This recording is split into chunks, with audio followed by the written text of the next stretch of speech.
આપણે અવલોકનાત્મક અધ્યયન પ્રક્રિયાનું પૃથ્થકરણ જોશું. બાંડુરા અને તેના સાથી મિત્રોએ સામાજિક અધ્યયનનો સિદ્ધાંત તો આપ્યો, પણ એ સિદ્ધાંતને આપણે જેટલો સરળ સમજીએ છીએ એટલો સરળ નથી. બાંડુરા અને એના મિત્રોએ એ સિદ્ધાંતનું ઝીણવટપૂર્વક અવલોકન કર્યું, ઝીણવટપૂર્વક એનું સંશોધન કર્યું અને એને જુદા જુદા પેટા 5 ક્રમોમાં વિભાજિત કર્યું. એ પેટા 5 ક્રમોને આપણે જોઈએ તો એ પેટા 4 ક્રમો જે છે એ 4 ક્રમો મોડલિંગ દ્વારા થતા વર્તનથી લઈ અને અનુકરણ કરનાર વ્યક્તિના વર્તન સુધીના છે, જેની શરૂઆત આપણે જોઈએ તો સ્લાઇડની અંદર તમે જોઈ શકો છો. કોઈ એક જોકર જગલિંગની ક્રિયા કરે છે, એટલે કે 2 હાથ વડે એક કરતાં વધારે બોલ ઉછાળી રહ્યો છે. આ મોડલ રૂપ વર્તન તરીકે આપણે લઈએ તો સૌ પ્રથમ જે પેટા ક્રમ છે, પેટા સોપાન છે, એ છે ધ્યાન સંબંધિત પ્રક્રિયાઓ. સ્વાભાવિક છે કે આ સિદ્ધાંત જ અવલોકનાત્મક અધ્યયન માટેનો છે, તો અવલોકન કરવા માટે સૌથી પહેલી જરૂરિયાત છે જે તે મોડલના વર્તન પર ધ્યાન કેન્દ્રિત થવું. તો ધ્યાન સંબંધિત પ્રક્રિયા એ પ્રથમ સોપાન છે. બીજું સોપાન છે ધારણાત્મક પ્રક્રિયાઓ. જ્યારે એક વખત મોડલના વર્તન પર ધ્યાન કેન્દ્રિત થાય છે ત્યારબાદ એ સંબંધિત આપણા માનસપટ પર કેટલીક ધારણાઓ થાય છે, એ ક્રિયાનું કેટલુંક સંકેતીકરણ થાય છે. ત્રીજી ઘટના છે, ત્રીજું સોપાન છે સ્નાયવિક પુનરુત્પાદન પ્રક્રિયાઓ. એક વખત ધ્યાન કેન્દ્રિત થયું, એક વખત ધારણા થઈ ગઈ, ત્યારબાદ સ્નાયવિક પુનરાવર્તનની પ્રક્રિયાઓ શરૂ થાય છે. અને ચોથા સોપાન તરીકે પ્રેરણાત્મક પ્રક્રિયાઓ હોય છે. જો વ્યક્તિનું મોડલરૂપ વર્તન પર ધ્યાન કેન્દ્રિત થયું હોય, ધારણા થઈ હોય અને સ્નાયવિક પુનરુત્પાદન થયું હોય તો પણ પ્રેરણા ન હોય તો એ મોડલે કરેલા વર્તનનું અનુકરણ કરશે નહીં. પણ પ્રેરણાત્મક પ્રક્રિયાઓ સફળતાપૂર્વક પાર પડતા એ પણ મોડલના જેવું જ વર્તન કરશે. અહીં સ્લાઇડમાં આપ જોઈ શકો છો કે જોકરે જે પ્રકારનું જગલિંગનું વર્તન કર્યું એ જ પ્રકારનું વર્તન બાળક પછી કરે છે. તો આ અવલોકનાત્મક અધ્યયન પ્રક્રિયાનું પૃથ્થકરણને અંતે બાંડુરા અને તેના સાથી મિત્રોએ તારવેલા 4 પેટા સોપાનો હતા. હવે આ દરેક સોપાનને આપણે ઝીણવટપૂર્વક સમજીએ, જેમાં સૌથી પહેલી બાબત છે ધ્યાન સંબંધિત પ્રક્રિયાઓ. ધ્યાન સંબંધિત પ્રક્રિયાઓમાં પહેલી બાબત મોડલિંગ ઉદ્દીપકની કે જે ધ્યાન સંબંધિત પ્રક્રિયાઓને અસર કરનાર પરિબળ છે. જેવું મોડેલ હશે એ પ્રકારે ધ્યાન વધારે જવું અથવા તો ઓછું જવું એવી ઘટનાઓ બનશે. મોડલિંગ ઉદ્દીપકના જે કંઈ લક્ષણો છે એ લક્ષણો અનુસાર અવલોકન કરનાર એનું અવલોકન કરશે, એના પર ધ્યાન આપશે અથવા તો ધ્યાન આપશે નહીં. એમાંના કેટલાક લક્ષણોની અહીં વાત કરી છે. પહેલું છે અનોખાપણું. જો મોડેલ છે એ વિશિષ્ટ હશે, સર્વસામાન્યને બદલે કંઈક નોખું હશે, બધા જ કરતાં કંઈક જુદું પડતું હશે, તો તેના પર અવલોકન કરનારનું ધ્યાન કેન્દ્રિત થશે. જેમ કે 2 હાથે તો તાળી સૌ વગાડી શકે, પણ કોઈ વ્યક્તિ એક હાથે તાળી વગાડીને બતાવતો હોય તો એ એની અનોખી બાબત કહેવાય અને માટે અધ્યયન કરનાર વિદ્યાર્થીઓનું તેના પર ધ્યાન વધારે પડશે. બીજી બાબત જે છે એ છે અસરકારકતા. એટલે કે મોડેલિંગ ઉદ્દીપક જે વર્તન કરી રહ્યા છે એ વર્તન માટે એમની નિપુણતા. જેમ કે સચિન તેંડુલકર જ્યારે બેટિંગ કરી રહ્યો હોય તો તેના પર સૌનું ધ્યાન કેન્દ્રિત થાય, કારણ કે એ બેટિંગ માટે નિપુણ કહી શકાય. બેટિંગ માટેના કૌશલ્યોમાં એ નિપુણતા ધરાવે છે. તો સ્વાભાવિક રીતે નિપુણતાપૂર્વક થયેલા વર્તનો પર અવલોકન કરનારનું ધ્યાન વધારે કેન્દ્રિત થાય છે. ત્રીજી બાબત આવે છે સંકુલતા. જો મોડેલ દ્વારા કરવામાં આવતું વર્તન સંકુલ હશે તો ધ્યાન કેન્દ્રિત થવાની શક્યતાઓ ઓછી હશે. જેમ વર્તન વધારે સંકુલ એમ ધ્યાન સંબંધિત પ્રક્રિયાઓમાં એ એટલી જ નબળી પડતી જશે, ધ્યાન એટલું નબળું થતું જશે. પછીનો ઘટક છે એ છે પ્રાબલ્ય.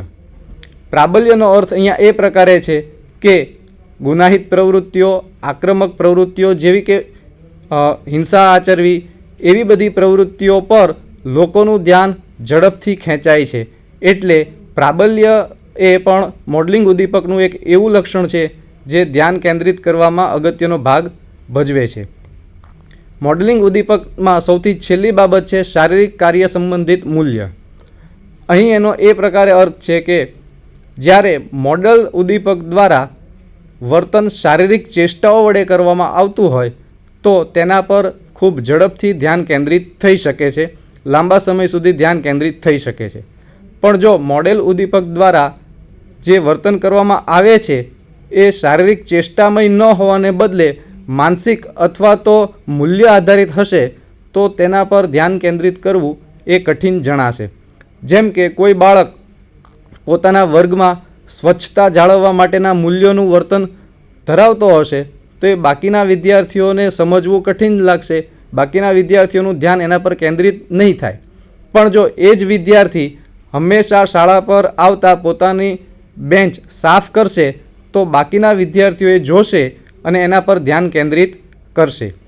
આ જ રીતે ધ્યાન કેન્દ્રિત કરવાની બાબતમાં અવલોકન કરનારના પણ કેટલાક લક્ષણો અસર કરે છે, જેને આપણે એક એક પછી એક એમ જોઈએ. અવલોકનકર્તા માટે સાંવેદનિક ક્ષમતાઓ એ એનું અનિવાર્ય લક્ષણ છે કે જે તેને ધ્યાન કેન્દ્રિત કરવામાં અનુકૂળતા કરી આપે. જો અવલોકન કરનાર વ્યક્તિની પંચેન્દ્રિયો સતર્ક હશે, સતેજ હશે તો એ સારી રીતે ધ્યાન કેન્દ્રિત કરી શકશે. જો કોઈ વિદ્યાર્થીની દૃષ્ટિ દૂરનું સારી રીતે નથી જોઈ શકતી તો એ વિદ્યાર્થી જ્યારે વર્ગમાં છેલ્લી પાટલી પર બેસી આગળ શિક્ષક બોર્ડ પર જે આકૃતિઓ રચે છે એ જોઈ શકશે નહીં અને એને કારણે એવા પ્રકારની આકૃતિઓ રચી શકશે નહીં. તો અહીંયા એની સાંવેદનિક અક્ષમતા છે એ ધ્યાન પર અસર કરે છે. બીજું છે અવલોકનકર્તાનું ઉત્તેજના સ્તર. જ્યારે અવલોકનકર્તાની સામે મોડેલ દ્વારા કોઈ વર્તન થઈ રહ્યું હોય ત્યારે એ વર્તનની અસર અવલોકનકર્તા પર પડે છે અને અવલોકનકર્તા ઉત્તેજિત થાય છે અથવા તો નિરુત્સાહી બને છે. જો મોડેલનું વર્તન અવલોકનકર્તાને ઉત્તેજિત કરનારું હશે તો એ વધારે ધ્યાન આપશે અને તો એ વધારે ધ્યાનપૂર્વક એનું અવલોકન પણ કરશે. ત્યાર પછી જે બાબત છે એ છે પ્રત્યક્ષીકરણ સજ્જતા. પ્રત્યક્ષીકરણ સજ્જતા એટલે જ્યારે અવલોકનકર્તા મોડલનું વર્તન જુએ છે ત્યારે એ વર્તન શેનું છે, શા હેતુથી થઈ રહ્યું છે એનું જ્ઞાન એ મેળવે છે. જો એ સમજી શકે છે કે મોડેલ કયું વર્તન કરી રહ્યા છે, કયા હેતુસર કરી રહ્યા છે તો જ એ ધ્યાન આપશે, અન્યથા એ ધ્યાન આપવાનું ટાળશે. એક ઉદાહરણ દ્વારા એને સમજીએ. જો કોઈ ગામડાનો વ્યક્તિ જેણે ક્યારેય પણ એટીએમ મશીન જોયું નથી એ અન્ય કોઈ વ્યક્તિને એટીએમ મશીન સાથે વ્યવહાર કરતા જોશે તો એના પર એ અવલોકન કરવાનું ટાળશે, કારણ કે એને ખ્યાલ જ નથી કે આ મશીન કયા હેતુસર ઉપયોગમાં લઈ રહેવાયું છે. પરંતુ જો એને અગાઉથી ખ્યાલ હશે કે આ એટીએમ મશીન છે અને એમાંથી પૈસા કાઢી શકાય છે અને એની સાથે આપણે બેંક જેવું કેટલાક અંશે વ્યવહાર કરી શકીએ છીએ તો પછી એ અવલોકન કરશે કે એમાં કઈ સ્વિચ દબાવવાથી પૈસા ઉપાડી શકાય છે, કઈ સ્વિચ દબાવવાથી પાસવર્ડ નાખવાનું બટન આવે છે. તો એ પ્રકારે એ અવલોકન કરશે. પરંતુ એ જાણતા નથી, પ્રત્યક્ષીકરણ નથી તો એ અવલોકન કરવાનું ટાળશે, ધ્યાન કેન્દ્રિત કરશે નહીં. ત્યાર પછીની બાબત છે પૂર્વે મળેલ પ્રતિપુષ્ટિઓ. અવલોકન કરતા જે મોડેલિંગ ઉદ્દીપકનું અવલોકન કરી રહ્યા છે એ મોડેલને એ વર્તન કરવાથી કેવા પ્રકારની પ્રતિપુષ્ટિ મળે છે એ જોઈને પણ અવલોકન કરતા ધ્યાન આપવું કે નહીં એ નક્કી કરે છે. જેમ કે કોઈ એક મોડેલ કોઈ એક વર્તન ઉપજાવે અને એ વર્તન કરવાને બદલે એ મોડેલને કોઈ ઇનામ મળે છે તો અવલોકન કરતા એ મોડેલનું વર્તન ધ્યાનપૂર્વક જોશે. પરંતુ જો મોડેલને વર્તન કરવાથી સજા મળે છે તો એ પ્રકારનું વર્તન અવલોકનકર્તાને કરવું નથી, માટે તે ધ્યાન આપવાનું ટાળશે. તો આમ મોડેલિંગ ઉદ્દીપક અને અવલોકનકર્તાના સંદર્ભે ધ્યાન આધારિત પ્રક્રિયાઓની વાત આપણે કરી. બીજી જે બાબત છે, બીજું જે સોપાન છે એ છે ધારણાત્મક પ્રક્રિયાઓ. ધારણાત્મક પ્રક્રિયાઓમાં સૌ પ્રથમ વાત આવે છે સંકેતીકરણ. જ્યારે મોડેલનું વર્તન અવલોકન કરતાં જુએ છે ત્યારે પછી બીજા તબક્કે એ પોતાના માનસપટ પર એનું સંકેતીકરણ કરે છે. એટલે કે એમણે મોડેલના વર્તનને પોતાના માનસપટ પર વિકસાવે છે. એ પછી પ્રતિમાઓ સ્વરૂપે, ચિત્રાત્મક સ્વરૂપે કે શાબ્દિક સ્વરૂપે હોઈ શકે છે. માણસની ઉંમર જેમ જેમ વધે છે એમ એમ એ ઘટનાઓને શાબ્દિક સ્વરૂપે યાદ રાખવાની ક્ષમતા વધારે એનામાં આવે છે અને પછી લાંબા સમયે ગમે ત્યારે એનો ઉપયોગ પણ કરી શકે છે. તો સાંકેતિકરણ થવું એ સૌથી અનિવાર્ય ઘટના છે.